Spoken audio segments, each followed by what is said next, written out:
कर्म करे किस्मत बने, जीवन का यह मर्म, प्राणी तेरे हाथ में, तेरा अपना कर्म, तेरा अपना।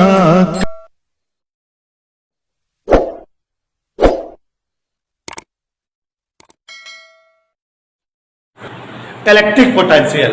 All of you listen me. Today we are starting numericals of lesson electric potential. बच्चों एक बात बताना चाहूँगा कि 2-3 साल पहले 2017 तक हमारी जो है ये फर्स्ट लेसन जो intensity of electric field Coulomb's law और ये जो इलेक्ट्रिक पोटेंशियल थे, तीसरा और पहला लेसन मिला के एक लेसन था। और इस वजह से बेटा अब जब जो है चेंज हुआ कोर्स गवर्नमेंट की तरफ से, एनसीईआरटी पैटर्न हुआ, तो पहले लेसन का आधा पार्ट तीसरा लेसन बन गया और इसको एक अलग लेसन नाम दे दिया इलेक्ट्रिक पोटेंशियल। लेकिन अभी भी इंटेंसिटी और पोटेंशियल की सवालें जो है कॉमन, कुछ सवालें पोटेंशियल के इंटेंसिटी मिलती हैं और कुछ सवालें इंटेंसिटी वाली पोटेंशियल के चैप्टर में मिलते हैं और आपको मिलेंगे भी। तो फिलहाल हम आज आपको इस चैप्टर के सारे फार्मूले जितना इस चैप्टर में यूज होंगे अच्छे से एक्सप्लेन करने चल रहे हैं, जिससे हमारे हर स्टूडेंट को खूब अच्छे से पोटेंशियल के न्यूमेरिकल आए। और इस लेसन से न्यूमेरिकल एग्जाम में आते बहुत हैं। इलेक्ट्रिसिटी न्यूमेरिकल है पर डिपेंड है, मैथ है पूरा जितना इलेक्ट्रिसिटी का लेसन है, आधा हमारी इलेक्ट्रिसिटी हो गई है। पोटेंशियल के बाद हम पढ़ाएंगे कैपेसिटर, उसके बाद कंडक्शन और उसके बाद सिंपल सर्किट, खत्म हो जाएगा। कंडक्शन इजी है, बाकी दोनों थोड़ा लंबे हैं, ज़्यादा टाइम लेंगे। जैसे गाउस थ्योरम छोटा था वैसे कंडक्शन छोटा है। तो देखिए बेटा, electric potential, all of you listen me.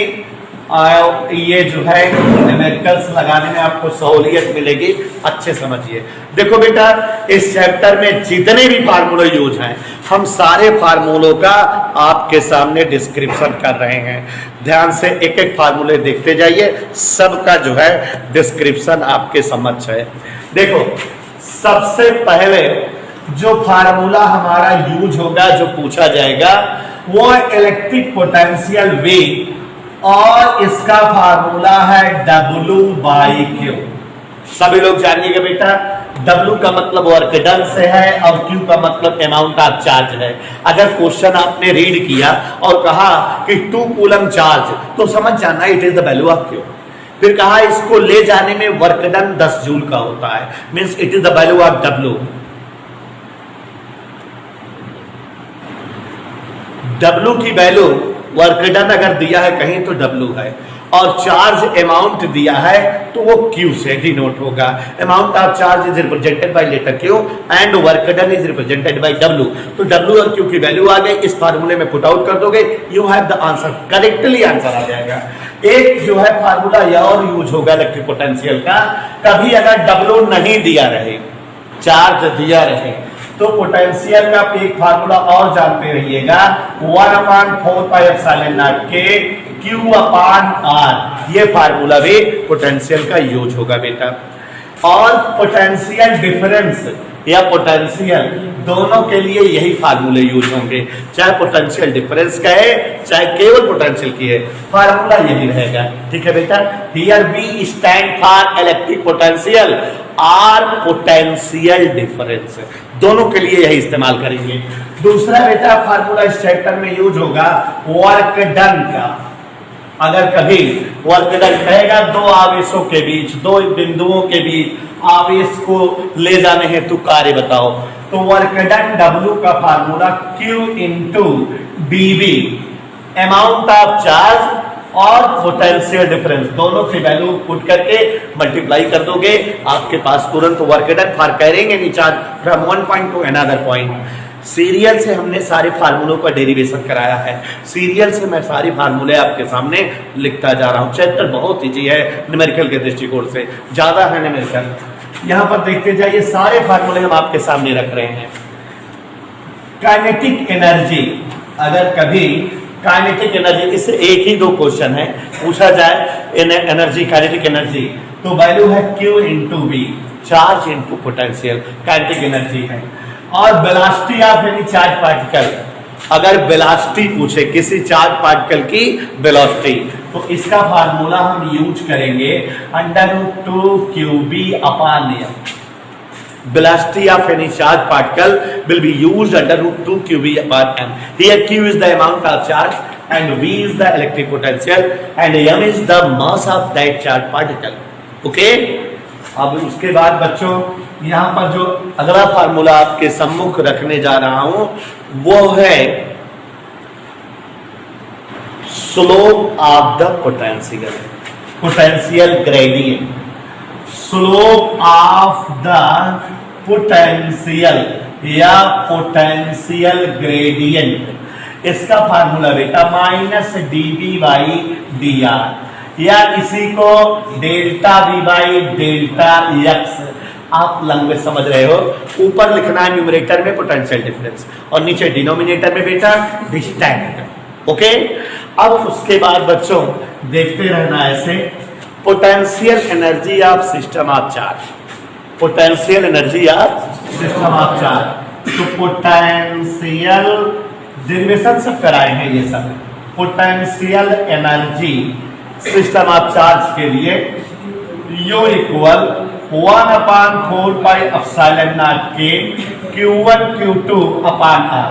देखो बच्चों, ये जो फार्मूला हमने अभी अभी लिखा है, ध्यान देना, पोटेंशियल एनर्जी का, दो चार्ज पार्टिकल के बीच की पोटेंशियल एनर्जी का, इस पर कम से कम आप 7 और 8 क्वेश्चन पाओगे, लेकिन सबके पैटर्न बदले रहेंगे। पैटर्न कैसे बदले रहेंगे? ऐसे बेटा कोई डायग्राम दे देगा, कहेगा कोई एक स्क्वायर है, क्या बेटा? स्क्वायर। स्क्वायर में कितने वर्टिसेज होते हैं? 4, 4 किनारे होते हैं, 4 कोने, चारों कोनों पर कुछ अमाउंट का चार्ज रख देगा। कहेगा कि वर्टेक्स ए पर 2 कूलम का चार्ज है, वर्टेक्स बी पर 3 कूलम का चार्ज, वर्टेक्स सी पर 5 कूलम का, वर्टेक्स डी पर -2 कूलम का चार्ज है। 4 कॉर्नर है। कहेगा इसकी पोटेंशियल एनर्जी, इस पूरे सिस्टम की पोटेंशियल एनर्जी बताओ। तो देखो चारों कॉर्नर में जो चार्ज हैं, 2-2 चार्ज सिस्टम ऑफ चार्ज बन रहे हैं। जैसे जो ए पर चार्ज है और जो बी पर चार्ज है, वो एक सिस्टम ऑफ चार्ज बन रहा है कि नहीं? तो ए और बी के बीच की एनर्जी निकाल लो बेटा इस फार्मूले से।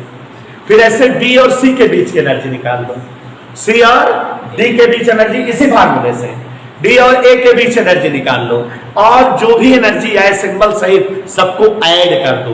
That will be total potential energy of that square, given square. वो जो स्क्वायर डायग्राम है उसके लिए कंप्लीट जो है पोटेंशियल एनर्जी आ जाएगी। एक तरह क्वेश्चन ऐसे पूछा जा सकता है, ऐसे कोई ट्रायंगुलर शेप दे देगा, क्वेश्चन में कोई कैसा शेप दे देगा, और ट्रायंगुलर शेप की साइड दे देगा कि ये साइड इतना है, ये साइड इतना है, ये साइड इतना है।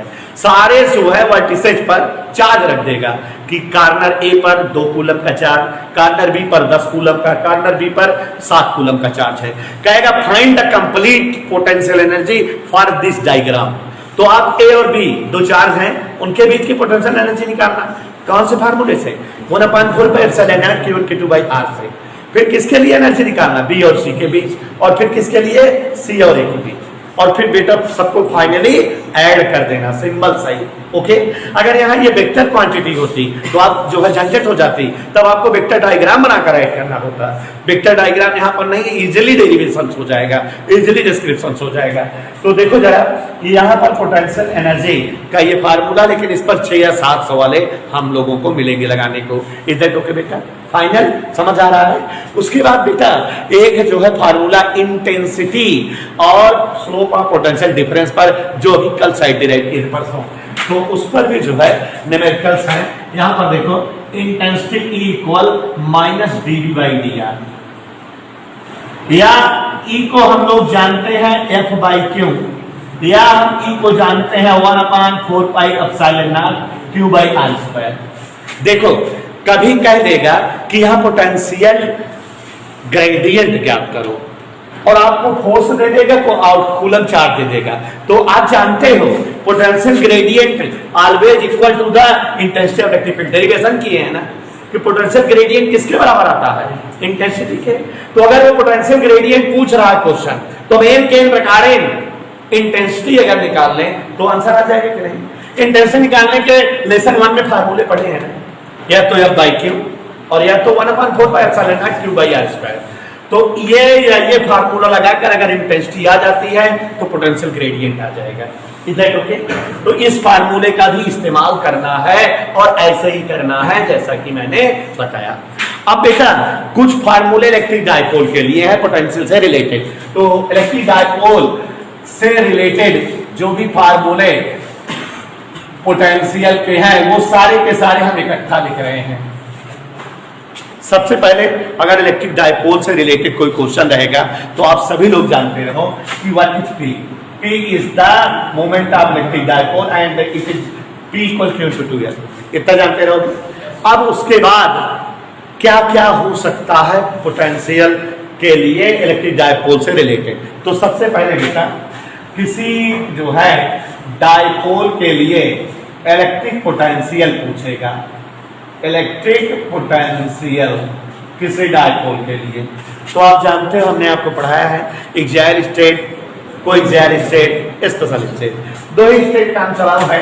एक्सियल स्टेट माने डायपोल के एक्सिस के अलांग पोटेंशियल याद रहना चाहिए V इक्वल 1/4πε0 P/r², यही फार्मूला है। और कोएक्सियल स्टेट में पोटेंशियल का formula, very good, coaxial state में पोटेंशियल का फार्मूला 0 डायरेक्ट लग जाता है। उसके बाद देखा तीसरा स्टेप है, आपको हमने वर्क डन निकलवाया था कल के टॉपिक, कल की क्लास में, total work done for rotating any electric dipole situated in any homogeneous electric field, माने कोई इलेक्ट्रिक डायपोल को घुमाने के लिए किया गया कार्य। तो वर्क डन W आया था, वर्क डन का formula PE1 minus cos theta, PE1 minus cos theta. It is the work done for rotating any electric dipole which is in any electric field. Okay, समझ आया। और फिर उसके बाद potential energy, potential energy of any electric dipole कल ही अभी आई थी, minus PE cos theta. इस पर बेटा एक दो फार्मूले मिलेंगे। तो these are the formulas which are used in our physics for solving numericals of electric potential. एक बात फिर से समझ लीजिए, देखिए कभी अगर इलेक्ट्रिक पोटेंशियल पूछे या कभी पोटेंशियल डिफरेंस पूछे, दोनों बातें, चाहे इलेक्ट्रिक पोटेंशियल पूछे बेटा चाहे potential difference, we use formula V equal W/Q। It is the work done, value of work done, and it is the value of amount of charge। और इसी का फार्मूला 1/4πε0 K Q/R। ये जो इतना लंबा कांस्टेंट है इसकी वैल्यू हम लोग जानते हैं 9 × 10⁹ होती है। अब बेटा अगर कहीं वर्क डन पूछे किसी चार्ज को इधर उधर ले जाने में, तो value of work done will be given by W equal Q × dV, amount of charge into potential difference. और अगर काइनेटिक एनर्जी पूछे तब भी बेटा यही फार्मूला Q × V। कभी मान लो भूल से किसी क्वेश्चन में किसी प्रोटॉन या इलेक्ट्रॉन की वेलोसिटी पूछे तो √2qV/m। पीछे लेसन में इंटेंसिटी में हमने एक दो क्वेश्चन लगाए थे, कहा था कि प्रोटॉन की वेलोसिटी ज्यादा होगी कि इलेक्ट्रॉन की, तो रियल में वो इसी का लेसन का न्यूमेरिकल था, लेकिन वहां आ गया था तो हमने निकलवाया था, याद हो अगर तो। अब उसके बाद बेटा स्लोप ऑफ द पोटेंशियल, इसका फार्मूला जानते हो -dV/dr। ऊपर न्यूमरेटर में पोटेंशियल डिफरेंस, डिनोमिनेटर में क्या राइट करेंगे, डिस्टेंस दोनों पॉइंट के बीच की। पोटेंशियल एनर्जी निकालने का फार्मूला होता है, आप देख रहे हो 1/4πε0 Q1 Q2/R या 9 × 10⁹ Q1 Q2/R, ऐसे राइट कर देंगे। समझते रहो बेटा, क्वेश्चन पढ़ोगे जो दिया रहेगा उसको उस अक्षर से रिप्रेजेंट करोगे और डायरेक्टली फार्मूला यूज करके लगाने लगोगे। यहाँ पर बेटा एक फार्मूला इंटेंसिटी और पोटेंशियल डिफरेंस का है, दोनों बराबर होती हैं। इंटेंसिटी पहले लेसन में पढ़ाए हैं कि F/Q से भी आ सकती है और 9 × 10⁹ Q/R² से भी आ सकती है। उसके बाद इलेक्ट्रिक डायपोल के लिए movement of the dipole P equal Q × 2L, where Q is the amount of charge, dipole में जो चार्ज रहेंगे वो Q है, 2L क्या है, दोनों चार्ज की gapping, length of the axis. और बेटा इलेक्ट्रिक पोटेंशियल अगर जो है निकालना हो डायपोल के लिए तो एक्सियल स्टेट में ये होता है और कोएक्सियल स्टेट या टाइमली स्थिति में 0 होता है। और वर्क डन ये होता है बेटा, पोटेंशियल एनर्जी ये होता है। Potential difference between 2 point A and B separated by distance 10 centimeter is 60 volt. Calculate the work done in moving a positive charge of 3 into 10 power minus 5 coulomb from A to B. देखो बच्चों, ये जो question number 1 बोला मैंने, ये question 2015 के papers में आया था बोर्ड में। तो आप एक बार फिर से देखिए, क्वेश्चंस हम आपके सामने लिख दे रहे हैं। कर आप potential difference between 2 point A and B separated 10। देखो एक पॉइंट A है और इससे 10 सेंटीमीटर की डिस्टेंस पर कोई पॉइंट B है। दोनों पॉइंट के लिए पोटेंशियल डिफरेंस 60 वोल्ट दिया है। ओके, ए और बी दो पॉइंट है, 10 सेंटीमीटर की डिस्टेंस पर है, उनके बीच जो है पोटेंशियल डिफरेंस 60 वोल्ट दिया। आगे बढ़ते हैं बेटा। कैलकुलेट द वर्क डन, हमें वर्क डन पता करना है। Calculate the work done in moving a positive charge of 3 into 10 power minus 5 coulomb from A to B। कोई एक चार्ज A से B तक आ रहा है, उसकी वैल्यू दिया है 3 into 10 power minus 5 कूलम। इसी चार्ज को यहां से यहां तक लाने के लिए क्या वर्क डन होगा? पहला फार्मूला W है, Q है और ये है। अभी बताए थे आपको W equal Q into dV, यही बताए थे ना। पहला फार्मूला क्या आया था बेटा? Q into dV। Put the values. Q की value 3 into 10 power minus 5। dV means potential difference which is 60 volt। VA minus VB मतलब potential at A minus potential at B माने dV। तो ये दिया हुआ है 60, 6 3 जा 18 और ये 10 की पावर। देखो जरा, यहाँ पर 2 डिजिट पर डेसिमल लगा के यहाँ 2 प्लस कर दे, एनी डाउट? और ये हो गया 1.8 into 10 power minus 3 joule is the answer. If 2 volt and 4 volt are the potential at point A and B respectively, then find the work done by the external force. Part 2, by the electric field in moving a point charge of 8 mu c from A to B. Question से बेटा जो जो दिया है उसको right करते हैं और पढ़कर राइट करते हैं, आपको समझ में आए। देखो बेटा, 2 वोल्ट और 4 वोल्ट पोटेंशियल है पॉइंट ए और पॉइंट बी के। तो देखो बेटा, एक पॉइंट यहाँ ए है, इज दैट ओके? यहाँ का पोटेंशियल 2 वोल्ट है। दूसरा पॉइंट इससे बेटा यहाँ बी है और यहाँ का पोटेंशियल 4 वोल्ट है। समझो जरा, यहाँ पर पोटेंशियल 2 वोल्ट और यहाँ पर पोटेंशियल, समझ में आ गया इतना? फिर कह रहा बेटा find the work done, work done ज्ञात करिए। 2 कंडीशन में वर्क डन पूछ रहा है। पहला कंडीशन है the external force, external force के द्वारा वर्क डन निकालो। दूसरा कंडीशन है by the electric field in moving a point charge of 8 mu c from A to B। 8 है, क्वेश्चन समझिएगा, इसकी शॉर्टली विशेषता बता रहे हैं। एक पॉइंट A है, एक पॉइंट B है। इस पॉइंट पर 2 वोल्ट का चार्ज रखा हुआ है या 2 वोल्ट का पोटेंशियल है। इस पॉइंट पर 4 वोल्ट का पोटेंशियल है। दोनों पॉइंट अपनी अपनी जगह, यहाँ पर 2 वोल्ट है, यहाँ पर 4 वोल्ट है। कह रहा है कि वर्क डन निकालो, कार्य निकालो। 2 कंडीशन में निकालो, 2 सिचुएशन में।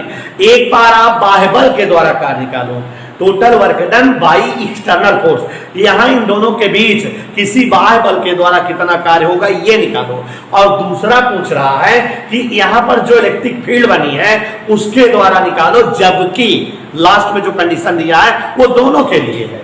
जबकि एक पॉइंट चार्ज 1 माइक्रोकूलम का A से B तक लाया जाता है। तो हम इस पार्ट को अलग समझ रहे थे कि ये वाला अलग है, दोनों एक ही में है। कंडीशन या क्वेश्चन ये है कि अगर 8 माइक्रोकूलम के चार्ज को A से B तक ले जाया जाए तो एक्सटर्नल फोर्स के द्वारा कितना कार्य होगा और इंटेंसिटी ऑफ इलेक्ट्रिक फील्ड के द्वारा कितना कार्य होगा। ये क्वेश्चन का 2 पार्ट है। बस समझे बेटा? क्वेश्चन के 2 पार्ट फिर से सुन लो कि अगर कोई चार्ज A से B तक जाए तो एक्सटर्नल फोर्स के द्वारा कितना कार्य होगा, पहला पार्ट है। और दूसरा पार्ट क्या है कि इंटेंसिटी ऑफ इलेक्ट्रिक फील्ड के थ्रू कितना वर्क होगा ये बताइए। चार्ज यही है, ये चार्ज दोनों कंडीशन में इस्तेमाल होगा। यहां से यहां तक जाएगा चार्ज, दोनों कंडीशन। एक बार फोर्स के लिए निकालना है और एक बार किसके लिए निकालना है बेटा? इंटेंसिटी ऑफ इलेक्ट्रिक फील्ड के लिए। हम लोग अभी जो लगा रहे थे तो हमने समझा कि वो जो चार्ज वाली कंडीशन है केवल दूसरे में है, तो दोनों में चार्ज की कंडीशन है, पहले के लिए भी है दूसरे के लिए भी है। तो ये पहले इसमें दूसरा लगेगा तब पहला लग पाएगा, दूसरा हमने पहले लगा दिया। ये क्या लगाए हैं कि दो चार्जेज अगर हैं तो दोनों चार्जों के बीच क्या है, पोटेंशियल डिफरेंस है। तो एक चार्ज जब दूसरे चार्ज के पास आता है तो इंटेंसिटी ऑफ इलेक्ट्रिक फील्ड में आता है। तो इस जब फील्ड में आता है, चार्ज जब फील्ड में आता है तो फील्ड के विरुद्ध वर्क होता है, फील्ड के अगेंस्ट वर्क होता है। और वो जो वर्क है कितना है बेटा, 0.106 × 10⁻⁵। अब अगर ये चार्ज ऑलरेडी पहले से ही फील्ड में रखा होता तो इस पर इलेक्ट्रिक फोर्स जो लगता रहता, जो भी इलेक्ट्रिक फोर्स, वो कितना वर्क डन है ये बताना है। तो आप ये जान चुके हो कि हमको चार्ज को इन्फिनिटी से पहले वाले के पास लाने, माने ए से बी तक लाने में वर्क डन आ चुका है। और ये वर्क डन कैसे है, निगेटिव में है। ये वर्क डन किस तरह से निगेटिव में है, ये जो है फील्ड के अगेंस्ट वर्क डन है। हम जब एक चार्ज को दूसरे चार्ज में लाते हैं तो उस पर इलेक्ट्रिक फोर्स लगता रहता है, उस फोर्स के विरुद्ध हम वर्क करते हैं, तो वो इंटेंसिटी ऑफ इलेक्ट्रिक फील्ड के विरुद्ध वर्क डन है, इसलिए माइनस में है। और अगर चार्ज ऑलरेडी यहाँ पहले से रखा रहता तो इस पर फोर्स के अगेंस्ट नहीं, फोर्स के अकॉर्डिंग बल लगता, कार्य होता, माने फोर्स के डायरेक्शन में या फोर्स के एलांग जो है वर्क डन होता। और जब फोर्स के एलांग वर्क डन होता तो यही क्या हो जाता, प्लस में।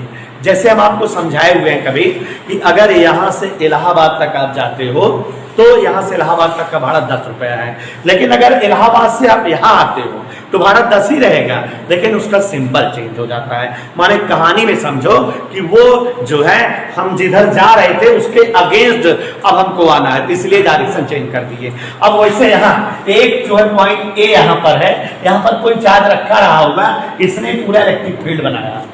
और इस फील्ड में अगर दूसरा चार्ज लाया जाए, बाहर से कहीं लाया जाए, तो इलेक्ट्रिक फोर्स इस पर लगेगा, ये फील्ड के विरुद्ध आएगा और तब फील्ड के थ्रू कार्य होगा तो माइनस में रहेगा। लेकिन अगर इसको लाया ना जाए, ऑलरेडी यहाँ है, माने इलेक्ट्रिक फोर्स के थ्रू इस पर वर्क हो, भाई पहले फोर्स के अगेंस्ट हो रहा था, अगर फोर्स के अगेंस्ट वर्क हो 10 जूल का तो फोर्स के कारण कितना वर्क होगा, -10 का, उल्टा हो जाएगा। तो वहां फोर्स के अगेंस्ट वर्क माइनस में है तो फोर्स के थ्रू वर्क कितना हो जाएगा, प्लस में। तो ये हम डायरेक्ट लिखेंगे, इसको बिना दूसरा लगाए पहला नहीं लगा सकते हो। तो यहाँ लिखेंगे, देखो ये वाला लगाने की जरूरत ही नहीं है, इस तरह से लगाओगे, टोटल वर्क डन। लैंग्वेज समझना, वो कैसा वर्क डन है, इलेक्ट्रिक फोर्स के अगेंस्ट है, वो ड्यू टू इलेक्ट्रिक फील्ड है। और ये कैसा वर्क डन है, फोर्स के एलांग है, अगेंस्ट इलेक्ट्रिक फील्ड है, ठीक है। तो टोटल वर्क डन, ऐसे देखिए जरा, टोटल वर्क डन ऐसे लिखेंगे, हमारी तरफ से उसको सॉल्व करके तभी इसको लगा सकते हो। Total work done by external force, force के कारण work done by external force will be equal, यहां माइनस लगा देंगे बेटा, माने अपोजिट करेंगे किसका, work done by electric field. Is that okay? माने ये फोर्स के एलांग वर्क डन है। लैंग्वेज समझो बेटा, नहीं तो नहीं समझ आएगा। और वो कैसा था, इंटेंसिटी के एलांग था। तो यहां माइनस वर्क डन कितना आया, वो -1.6 × 10⁻⁵ जूल। ये सिंबल चेंज हो जाएगा, बाकी आंसर वही रहेगा, कैलकुलेशन कुछ भी नहीं करना। क्वेश्चन नंबर 3, ठीक है, ध्यान दीजिएगा। 25 joule energy is spent in moving 5 coulomb charge in uniform electric field from one point to another. If potential of first point is 10 volt, what will be the potential of second point? देखो technical question है, ये थोड़ा कठिन है, तो technical question है, ध्यान से देखिएगा। क्वेश्चन नंबर 3, हम क्वेश्चन को पढ़ दे रहे हैं, बोर्ड पर लिख भी दे रहे हैं, आप सभी लोग ध्यान समझिएगा, ठीक है। देखो जरा बेटा, 25 joule energy is spent in moving 5 coulomb charge. 5 coulomb charge को दौड़ाने में या चलाने में 25 जूल एनर्जी स्पेंट होती है, यही कह रहा है। माने एनर्जी स्पेंट हुई 25 जूल की किसी चार्ज को मूविंग कराने में। क्या कराने बेटा, चार्ज को मूविंग कराने में एनर्जी कितना स्पेंड हुई, 25 जूल। और वो चार्ज है 5 कूलम का, 5 कूलम के चार्ज को मूव कराने में 25 जूल एनर्जी स्पेंड हो रही है। Is that clear? हाँ, आगे स्टेप पढ़ता हूं। इस चार्ज को एक पॉइंट से दूसरे पॉइंट तक ले जाने में 25 जूल एनर्जी स्पेंड होती है। अभी कह रहा है बेटा, if the potential of first point is 10 volt, यहां पर एक पॉइंट ए है और दूसरा पॉइंट मान लेते हैं बी है।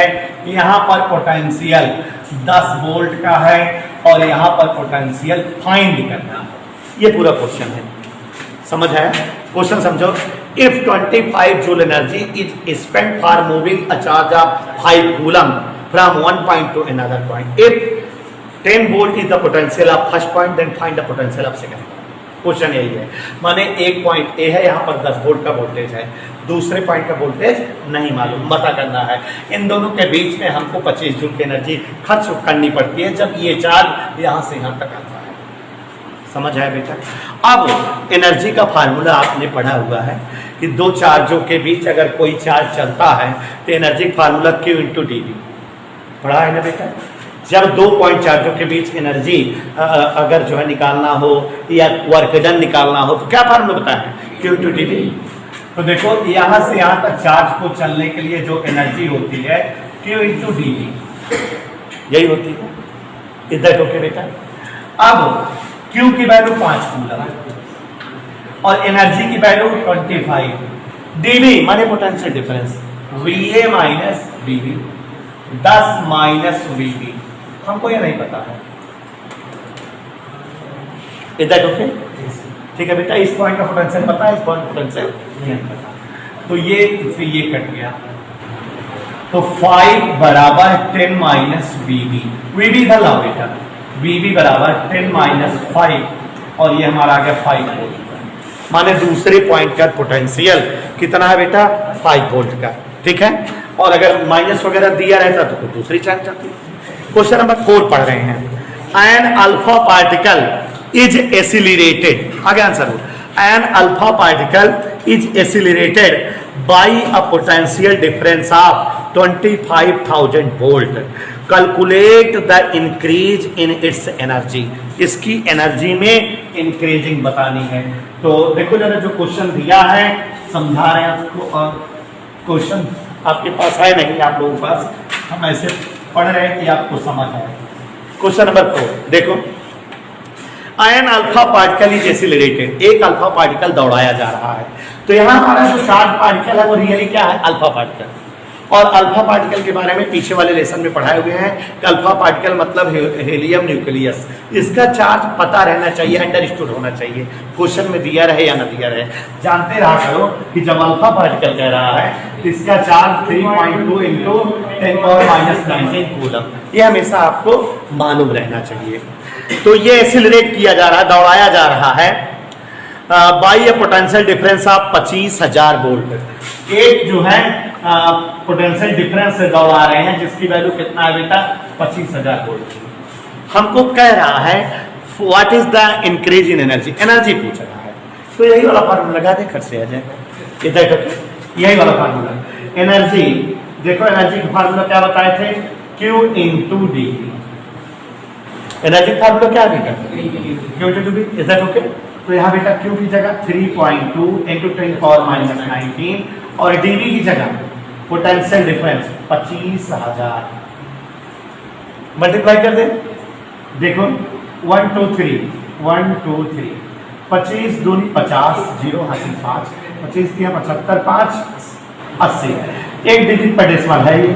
1 2 3 4, अगर यहाँ 4 डिजिट पर डेसिमल लगाएं तो ये 4 कम हो जाएगा 10⁻⁵. Dear students, today I will teach you some special numericals of lesson electric potential. All of you had learned formulas of this lesson. हमने इस लेसन के फार्मूले एक्सप्लेन किए हैं। सबसे पहला बेटा फार्मूला बताए थे, value of electric potential V W/Q भी है और 1/4πε0 Q/R भी। अपने अपने सामने कॉपी रख के देखो, हम बताते जा रहे हैं।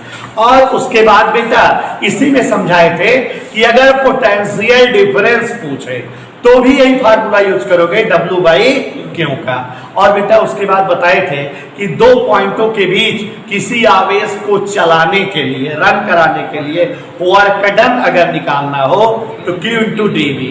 एनर्जी निकालना हो Q इंटू डी वी, और वेलोसिटी निकालना हो तो under root Q B upon M. और बेटा उसके बाद हमने आपको फार्मूला बताया था पोटेंशियल ग्रेडियंट का, delta B by delta X minus में, या minus D B by D R, और इसकी वैल्यू किसके इक्वल होती है? ई के। इंटेंसिटी ऑफ इलेक्ट्रिक फील्ड की वैल्यू क्या होती है? एफ अपॉन क्यू लिखाए होंगे, और 1/4 pi epsilon naught Q by R square लिखाए होंगे। तो इतने सारे सूत्र आप सभी लोग समझे हुए हैं। अब हम लोग आगे के टॉपिक पर डिस्कस करते हैं। इलेक्ट्रिक डाइपोल से रिलेटेड कुछ फार्मूले थे। पहला फार्मूला था मोमेंट ऑफ इलेक्ट्रिक डाइपोल। फार्मूले आप लोग काफी देखो, मैं हवा में बोल रहा हूं, P equal Q into 2L था, याद आया बेटा? फिर उसके बाद electric potential produce by electric dipole in axial state, तो 1/4 pi epsilon naught P by R square, याद आया बेटा? और एक्साइल स्टेट के बाद कोई एक्साइल स्टेट में 0 था। और बच्चों यहाँ वर्क डन निकाले थे PE 1 माइनस cos थीटा, और डाइपोल को घुमाने के लिए वर्क डन था, और डाइपोल की पोटेंशियल एनर्जी थी minus PE cos theta. System of charge की पोटेंशियल एनर्जी थी 1/4 pi epsilon naught Q1 Q2 by R. यही फार्मूले थे बेटा, कोई और फार्मूला तो नहीं था? सब बता दिए ना बेटा? तो अच्छे से मन लगा पढ़ रहे हैं आपके सामने, ध्यान दीजिए। धीरे धीरे एक एक क्वेश्चन लगवाऊंगा जिससे आप सभी को क्वेश्चन क्लियर हो जाए। क्वेश्चन आपको जब तक नहीं आएगा तब तक क्लियर नहीं रहेगा, ठीक है? इन एन इलेक्ट्रॉन गन, कोई एक इलेक्ट्रॉन गन है, the potential difference between plate and filament is 5000 volt. Find the velocity of electron coming out of gun. Consider the initial velocity of electron as 0. देखो बच्चों, question आपने सुन लिया कि कोई एक इलेक्ट्रॉन गन है। आपको बताना चाहूंगा कि ये केमिस्ट्री का टॉपिक है। केमिस्ट्री में बेटा आप लोग पढ़े होंगे इलेक्ट्रॉन की खोज और प्रोटॉन की खोज, जे थॉमसन, लॉर्ड रदरफोर्ड वगैरह किए थे। तो वहाँ इलेक्ट्रॉन गन एक बनाई गई थी। वो इलेक्ट्रॉन गन जे थॉमसन ने बनाया था, और वो स्पेसिफिक चार्ज निकालने के लिए बना था। केमिस्ट्री का वर्ड है, क्या बोल रहे हैं? स्पेसिफिक चार्ज, विशिष्ट आवेश ज्ञात करने के लिए। विशिष्ट आवेश अब आप बोल रहे हैं, नहीं समझ पा रहे हो, लेकिन अभी इसका फार्मूला बोल देंगे समझ जाओगे।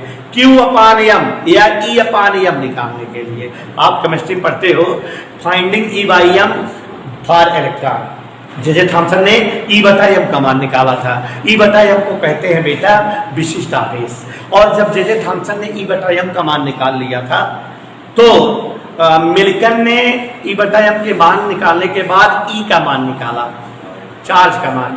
तो E बटा एम के मान में E का मान रख दिया गया था, तो एम का मान आ गया था, इलेक्ट्रॉन के मास का मान आ गया था। क्या अभी इलेक्ट्रॉन का द्रव्यमान तौल थोड़ी गया है? नहीं। E बटा एम इलेक्ट्रॉन गन एक डिवाइस होती है जिसके थ्रू जे थॉमसन ने निकाला था, और उसके बाद मिलकर ने E का मान निकाला।